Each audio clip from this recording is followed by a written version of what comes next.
The Roman Republic, a burgeoning power in the ancient world, was built on the backs of slaves. Mines echoed with the clang of hammers wielded by the enslaved. Fields were plowed under the watchful eyes of cruel overseers. These men and women, ripped from their homelands, were seen as mere property. Among these souls, destined for a life of suffering, were the gladiators. Trained to fight for the entertainment of Roman citizens, they were symbols of both strength and subjugation. Forced to engage in deadly combat, they lived and died at the whim of their masters. In this brutal world, a Thracian gladiator named Spartacus dared to dream of freedom.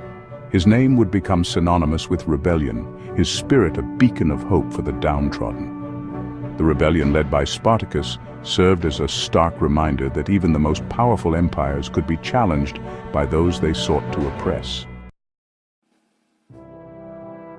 In 73 BC, the flames of rebellion ignited in the heart of Campania.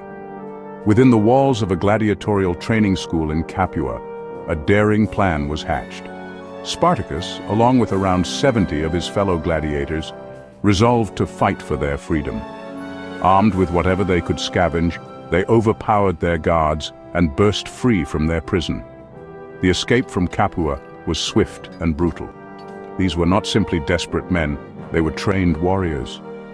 News of the uprising spread like wildfire, igniting a spark of hope in the hearts of slaves across the region. Spartacus and his small band of rebels found refuge on the slopes of Mount Vesuvius, plotting their next move.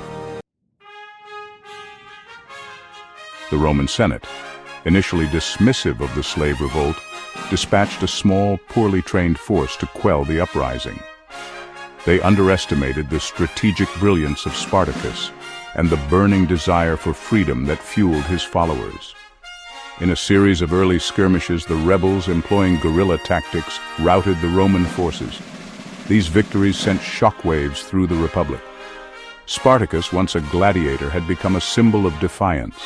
His army, now numbering in the tens of thousands, included men, women, and children united by their hatred of slavery.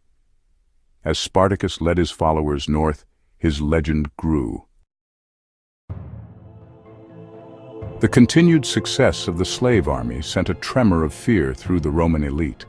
The Senate turned to Marcus Licinius Crassus, a wealthy and influential politician.